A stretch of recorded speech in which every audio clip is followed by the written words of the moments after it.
Right, I am absolutely delighted to be here with Christiane Link. Now, introduction, journalist. Yes. Disability rights campaigner. Yeah. You do training. There's so many strings to your bow. Entrepreneur as well.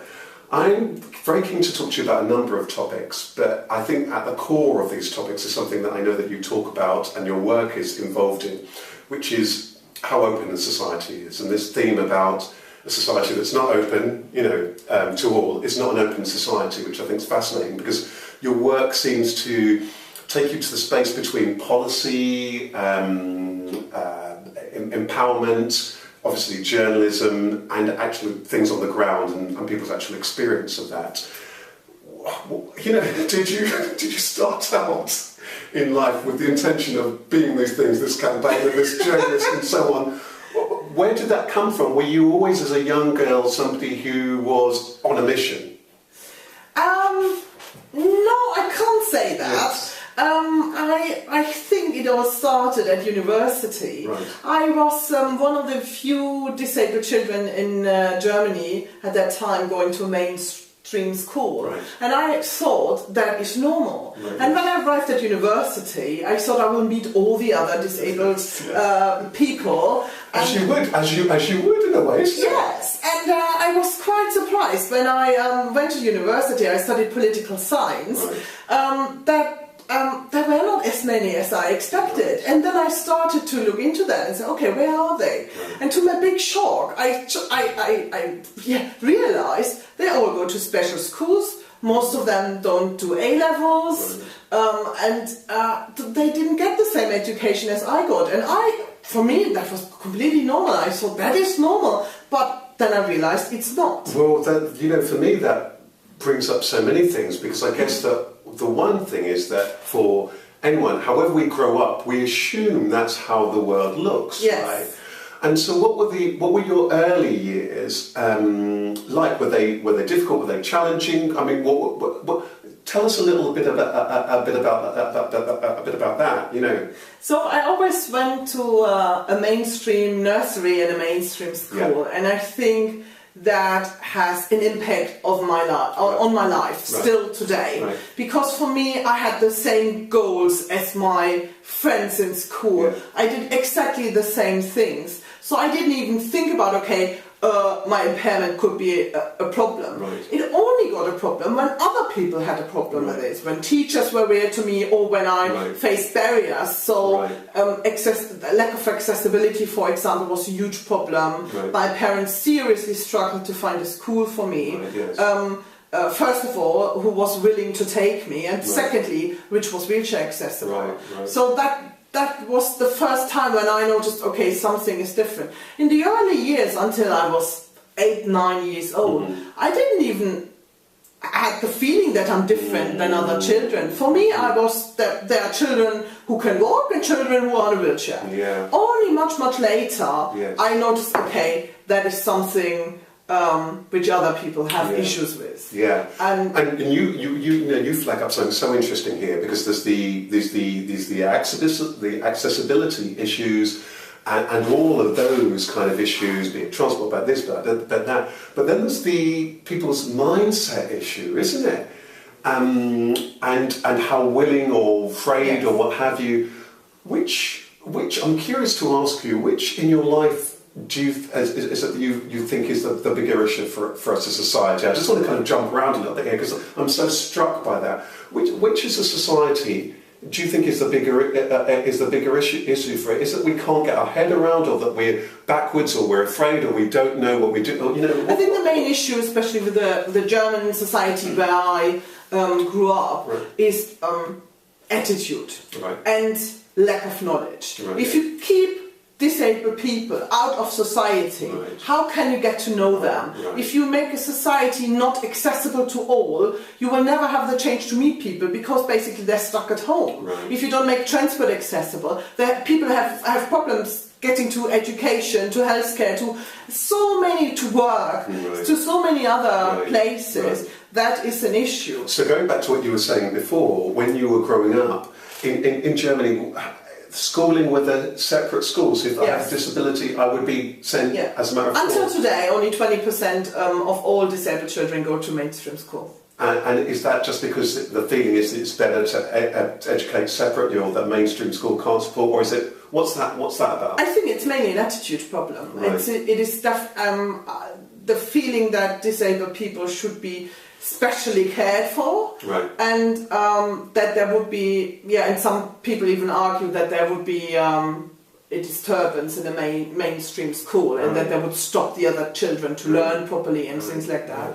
There's a huge discussion going on at the moment in Germany, because there's this UN Convention of the Rights of Disabled People. Germany has signed it, and so they must ratify it, and so they must offer the possibility to disabled children to go to mainstream schools, for example.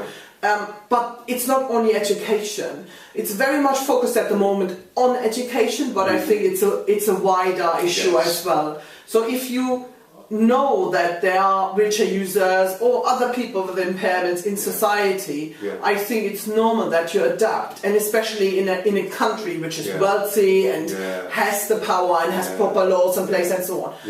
I think very much that there's no awareness what could have been done, or what they could do to make people's life better. And then another problem is that disabled people are not demanding enough. I think they think their problem is their impairment, and that was never my point of view. Even as a teenager, I also always had the problem. My wheelchair is cool. I love my wheelchair. I can get around with it. It's amazing. Otherwise, I would stuck in bed. So for me, my wheelchair was always part of me. So, but other people said, "Oh well, but it would be better if you could walk." And I was like, "No, I don't want to focus on that. It would be better if your cafe would be accessible, I would get into." So it's not a big issue to put a ramp there, or buy a manual ramp which you could put on the step for 50 quid. Well, this is what's interesting. I mean, there's so many fascinating things you're saying. Well, just before we started filming this, you touched on a couple of the things that could be done quite easily in society that would actually enable society. I mean, one of the first things that strikes me about what you said before, actually, and when you were relating it to Germany, is that I would imagine that actually potentially this convention or whatever is a huge opportunity for Germany, because Germany could be a leader, right, in this kind of thing, because of the wealth and there's just lots of reasons why that could be the case. Tell me a little bit about. So you talked a little bit about the earlier years, and then university. I think did you say you went on to study politics? Yes. When did what then came next? Was it journalism? We first met when you were editing the UK's first German newspaper in the UK. So was it journalism that then stirred in you and that you were interested? Yes, I always wanted to become a journalist.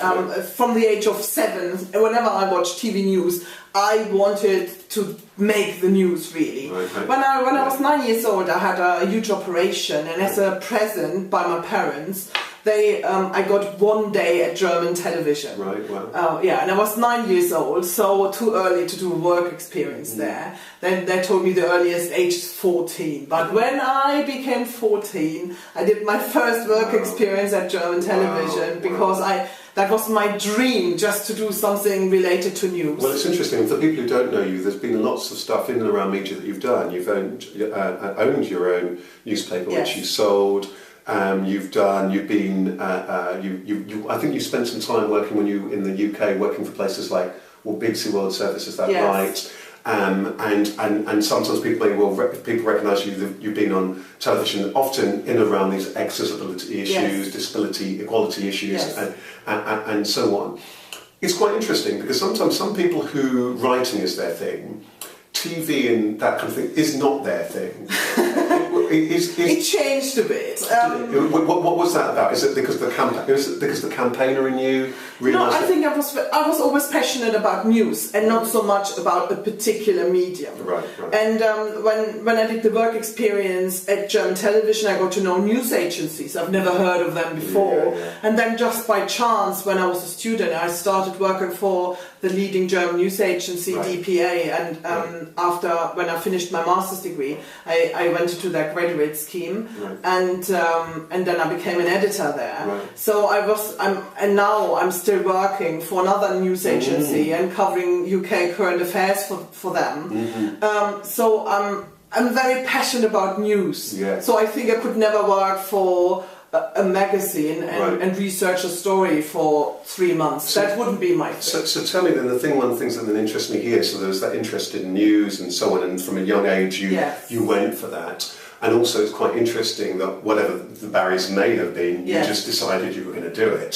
I mean, I'm just very briefly, were there many barriers? Because I want to kind of move on to the kind of the work that you're doing. So were there many barriers, and what was your relationship? Mainly the barriers were attitude again. Yeah. So it started at school that the job advisor told me that I should become a switchboard operator, because that's what all wheelchair users are doing. Right. Full stop. And even my parents were quite reluctant, especially my father, who studied law himself and worked for the government, said, oh well, the only employer who will hire disabled people is the government, so you must do something with law, otherwise you won't get a job. So, but with the work experience were quite important for me, because I actually proved to myself and others I can do it. I knew how editorial conferences are working, that there are different topics, and then there's kind of shuffling around, okay, which topic will be covered by whom, and so on. So then I had actually more or less of a choice, even in a normal editorial conference, that I could say, okay, I want to have this topic because I know it's a press conference in a hotel, blah blah blah, and the hotel is successful. That's how I started to pick my topics first. Right. So, and then of course there were access problems. I think one reason why I was first interested in television was I knew that television or the television studios are relatively accessible, because they must be accessible for cameras. Of course. And that was one of the reasons. That's what was my thinking as a child or teenager, was okay, if they get the cameras in, maybe they get wheelchairs as well. So very, very practical. And when I applied for jobs later, I more or less tried to do research on the buildings first. So I went there, had a look, went to the reception, and I even applied for a job at Reuters once in Berlin, and went there a day or two before, not having a pass or anything, but just fiddle my way through to the security just to have a look, okay, do they have a wheelchair accessible toilet, can I go to the loo there, and do they have a lift? That were the basic question, because I didn't want to tell them before I go to the job interview that I'm a wheelchair user. I think there's something you say that for me is very powerful, and you touched on before this thing about one of the things that's really important is for an individual themselves to put themselves forward and to speak up. I remember that, and you said something here that reminds me of when I was interviewing Tanya Gray Thompson, was saying that her first, when she was saying that her focus always on with what she could do, not what she couldn't do, and exactly. She also made this point about I'd asked her a little bit about where are we as society, what do we need to do, what do we need to do, and she also made the point that one of the things that's really important is that people with disabilities themselves to say, this is what we're wanting to do, I'm wanting to do this. Because presumably one of the things that must happen is that we can buy into this mainstream thing, you can't, which is a narrative that is not empowering. I know best what I need, and I knew I didn't want to work in an environment where, I don't know, my office is in the second floor without a lift. There's no discussion about that. They won't build a lift in the next 2 months. That is just not very realistic. So I had to check if this building is accessible, for example, and you must be realistic as well. So. Okay, if there are minor things to change, not a problem at all. But if I know they have an office under the roof in a 200-year-old building, I won't get a job there. I want to pick up on some of those points now, because I think I could speak to you for just so long. I mean, it's just so interesting, this conversation. Because if we fast forward, there's work in media, you worked in media, including some mainstream media, you set up a newspaper here, and I think that part of your work has been to show actually what more Germany could be doing, for example, but there's so much more, and you speak on accessibility, disability, and all these particular topics. I'm curious to know, what are some of the things that could be done straight away that would just help in terms of making society an open society for all? And I love this speaking. So, for topic. example, Yeah. there are hundreds and thousands of cafes, shops, whatever in London which only have one step in front of the door. Right. It would be easy to install a £15 bell from B&Q and a 50 quid ramp somewhere which a member of staff can put on when a wheelchair user wants to have And a the coffee train to that, so it's easy, so it's just easy. So it's just nothing, It and costs straight nothing. away It is just something people could easily do. Right. To be fair, under Equality Act, I think there's even a duty to do exactly that if it's reasonable. Yeah. But people just don't know it and ignore it. Yeah. And So that's one thing which is great, and I think you made the point that, you made a lovely point before when we were just chatting that, a group of friends might be talking, and the fact that there's cafe and it's not, might just make something not excludes good. me. If you have a meeting with someone, I had this so often that I get invited and said, oh, we meet at whatever cafe there and there. The first thing I do is I go on Google Street View and have a look, okay, how's this cafe look like? Or I even call them, but to be honest, I try to avoid that because very often you call a restaurant or a cafe and ask them, are you accessible, do you have step? And they say, no, we are all fine, and then you arrive there and they still have step. Right. So that's one thing you That's said. one thing. Yeah. But then in Germany, for example, they definitely must improve their laws. So there's nothing like the Equality Act in Germany, not as powerful, and a lot of things are just not very well regulated. In the UK, for example, it's very straightforward. If you have a guide dog, you can take your guide dog everywhere. Yeah. And you were saying, that's another thing that you said that could really make a big difference, being able to take a guide dog. You exclude people. If you tell a blind person he's not allowed to bring his guide dog to cafe, restaurant, whatever, you're basically sending this customer away. What should you do with this guide dog? A good point about that. I mean, and I'm not mindful about it. So, for example, in the UK, is it? I don't know the law. But do you happen to know? Is that one of the things that's in place that I should be able to? It is very straightforward. With the Equality Act, if you send someone away because of his guide dog, that's a breach of law and you have to pay compensation. So it's relatively straightforward. It still happens. I'm not saying that this is not never happening, but for disabled people, it's also very empowering to have the law in their back and say, okay, I have the right. And the society is behind me. It's not only a feeling, okay, most of the people would support that. It is basically written on paper. It is a law which says, no, it is not okay to discriminate against disabled people. And that gives confidence to disabled people themselves. Well, I think also as you're speaking there, I can now see the segue between you as the campaigner, as the advocate, the educator, and you as a journalist, because I would imagine that because and news, you're able to help people become all sorts of different audiences become mindful of these particular topics.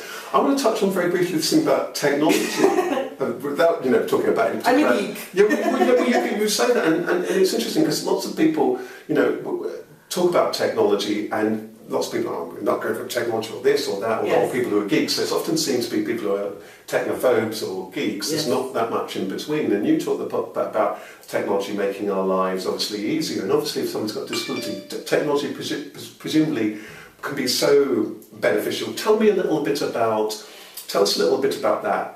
What are some of the things that you feel that with technology could be useful? If there's somebody who's watching this at home at the moment, and they have a disability and they say accessible. Are there any particular thoughts that you have, or an organisation perhaps who want to be mindful about what they could be doing?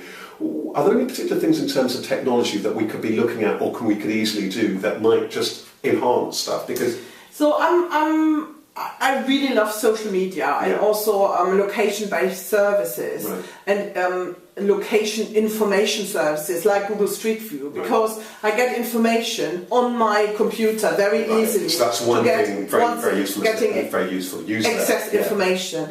Then there are a lot of people taking photos of places. So on review apps, for example, Foursquare, Yelp, whatever. So I use these photos to get access information. If people just whatever, take a photo of their food. That's not very helpful for me. I hear you. So what I really like is when people take a photo of the entrance. Yeah. So you can see, and you've just made them think of something. You know, if someone's watching this or they're, you know, and I've been fascinated by this conversation, by the way, and they've gone somewhere, and you know, they have to write a review and say that this hasn't, this didn't, I couldn't do this. You know, I was on crutches, I couldn't easily get in. I was this, I couldn't. You know, whatever their experience is. I have a list on Foursquare. That's a location-based application with fully wheelchair accessible restaurants in London. So people can follow this list on Foursquare, and so that means no step and a wheelchair accessible toilet. Is this something you said that you've created? Or I've created, but with this social media tool. So everyone who is on Foursquare could go through this list, or even gets this information through Foursquare. Say, okay, yeah, this is fully wheelchair accessible. And I got even in touch with Foursquare and said, could you do this into the restaurant information, so people could actually say, yes, this is a wheelchair accessible restaurant, there is no step. Right. So they ask people this question now. So there's so crowdsourcing information like that is so powerful. So powerful. But there must be kind of a backup. So I'm more confident seeing a photo and judge myself, is this venue okay for me or not, than asking a non-disabled person, is this venue wheelchair accessible, because very often people have no clue. I love the flow of this conversation, because I think there's been, I mean, we've briefly touched on the importance of regulation, the law and those things that need to be in kind of statute. We've talked a bit about some mindset kind of issues, and we've talked a little bit about accessibility issues. So it's really interesting seeing how all of these different things, and then social media and technology, and how one can take things into one's own hands. Before we close, I just want to touch on one thing. I know one of your talks is about, you know, that thing about what one can do. I think that's important. You know, not taking no for an answer, not, you know, not seeing it as a barrier. I want to close talking a little bit about that, because some people, I hope there might be many people watching this who are thinking, well, I really like what you're saying, and either they themselves have a disability, someone in the family does. When people see someone like yourself who's out there speaking, they're on the platform, they're doing this, they're doing that, some people often feel on all sorts of different levels that they can't, you know, either be in business, or they couldn't possibly, you know, I just wonder if you might want to say a little bit about that, something. I mean, obviously it comes up a lot in my work, but when somebody's got when there are additional barriers that society puts in. I think it is very important to see why people can't do things. Very often they blame their impairment, but that's actually not true. Because if, for example, they say, okay, I can't go out to restaurants or whatever, or to my local cinema anymore because of my impairment. If the cinema would have wheelchair access, for example, they could still do it. Or sometimes people need more support. So because support is not available, but these are all cases, this could be sorted out. It is not nothing like, oh no, I'm disabled, I can't do anything this anymore. This is a really important point you're saying. Focus on the problem solving. Okay, I can't do this now, but how could I? And what is needed to make me able to go to the cinema, to go to work, to use public transport, and then either maybe it's not something which could be sorted out by tomorrow, but then maybe start campaigning for it, or complain, and just don't take no for an answer. I like that campaign or complain. But that's really interesting, isn't it? So I just want to revisit that again, just sit with that again, because I thought it's very, very powerful to look at that particular circumstance and think, well, what would actually take to resolve it, or to enable me to do that? And that might be a support, it might be this, or it might be that, and that, rather than often we think that starting point is that I can't do that. I think it is very important to focus on getting a problem out of the way. I think that is more important, much more important than focus on, I can't do this anymore. That doesn't help anyone. And sometimes, yes, you have to be realistic. I can't, I don't know, climb the Mount Everest by myself anymore, but then I must focus on the thing I can do. So whatever, there's thousands of things. London is an amazing place. And I think that's one of the things that we all have in common, isn't it? That I'm just thinking about that as a coach, that we often do, whatever our circumstances, whatever our backgrounds, whatever this, we often can think about what we can't do, what we perceive that we can't do, and that becomes a barrier. I just wanted to touch finally on a bit, a link to that, a bit about the career side. If somebody's watching this and they're wanting to do something, what's your advice there? Because again, I think when I was chatting to Tanny, she was making that point about go out there, do it. Of course, there's lots more that people do, but she just wants to see more people go out there. I think there's something I'm hearing about.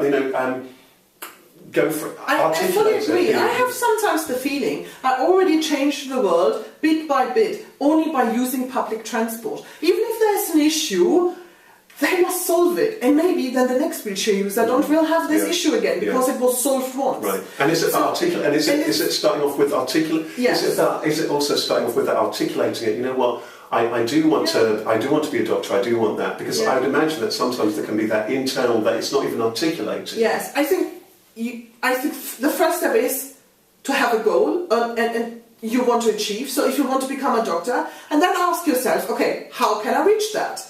What problems need to get solved with the help of others or by myself? Or maybe I have a solution but I need support by someone. Okay, approach people. Say, okay, I want to become a doctor but I need A, B, C. Please do it. And you will be surprised how often people are very willing to help you because they just haven't thought about it. They didn't know that ABC is important for you. But if you tell them, I would say 90% of people are quite supportive and say, okay, yes, if we want to get her becoming a doctor, then we must change that at our university, for example. Most people are very supportive. And the 10% who aren't, that's other people I complain about, and then you have to go forward a process and complain about it. So not everyone is supportive, but of course you must be realistic and strongly focus on your goal and say, okay, I can achieve it like this, and be creative in solution finding and say, okay, but couldn't I do it a different way, or couldn't I do it that way, or couldn't we change the rooms for lecture, blah blah blah. Is this possible? And what I like about that, just as we come up to the close, is that when you speak to lots of people who have succeeded or in all sorts of different fields and made headway in all sorts of they say the same thing, whoever they are, whatever background, that thing about just being clear, going for it, putting yourself further forward, and so on. It's been just a joy chatting to you, as always, but I've really enjoyed that, and I really do think there's lots in here for people to listen to, whether it is that, and I hope that lots of people do watch this, whether it is that they're in policy making, whether it is that they're in a business, big or small business, and I think actually how can we engage more with the community that we're wanting to serve, and actually for all sorts of people, whatever their perceived ability or disability, but for people also with impairments who perhaps might be watching this and thinking, actually, I'm going to go off that. The most important thing is that people are open, disabled people themselves, but also non-disabled people. So if they get approached by someone, be open. And most of the time, people will tell you what their needs are, and don't close yourself too early and say, "Oh no, she can't work for us." Well, in which case, I just want to maybe just touch on that then, because do you think? I mean, we talked about that again. Earlier on, we were talking about that thing about accessibility and mindset. I guess that what that does is it allows that conversation, because I would imagine that a lot of the time that it's people's fears or something that is the difficulties that we perceive that there's a difference when anybody looks differently, or they're their chair, or they're this or they're that or that or whatever it might well be. Often it's our ideas around that is the barrier, isn't it? It's that is the barrier. And very often non-disabled people focus on what disabled people can't do, or what they think they can't do, and not what skills they might have. I mean, I'm so used to thinking outside the box and just going a different way and have a different approach, because I have to on my daily life, and I bring this to a business, or even in my journalism career. I always try to watch a topic from a different angle. I like that. Because I'm so used to that. I have to do this. It is natural for me. Well, it's so funny when you say that, and we'll have to talk about this another time because what you're saying is fascinating. We could talk for so long, but I find that when I'm coaching people, because my background, first of all, music, but then as a singer and performer, I'm a creative, and so I'm astounded by how often people in business or whatever don't think creatively. I'm so used to having to think creatively for all sorts of reasons. So you don't see, it's exactly what you say, you don't see that barrier. So I think what's really interesting here, that's really fascinating, is I think there's so much that whoever this is, there's so much that we can learn, because very often those barriers, be it gender, be it class, be it ethnicity and so on, so much of this stuff is what's played out through fears, perceptions, and lack of dialogue and all of the rest of it. But there's so much that can be learned from that dialogue, and it would be just good to see just so much more spaces where that kind of dialogue is actually had. I think that would be fascinating just to see. I'd love just something where there's just far more dialogue about that, because this, for me, has been really, really interesting, and I hope that it's very thought-provoking. Oh, if people, before we close, very importantly, if people are trying to find you, what's the best web address, or if people are trying to look for you, or any web address or anything like that people Okay, my website is www.christianelink.com. And spell that out for people who just think CHRISTIANE link, like the internet link.com. Wonderful. Well, it's been such a joy. Thank you so much. Thank you. Yeah, take care. I'm going to leave you to your journalism or conquering the world or whatever it is that you're doing now. I'm going to leave you all to just smile at the camera just whilst I turn this off. Thank you. Thank you very much.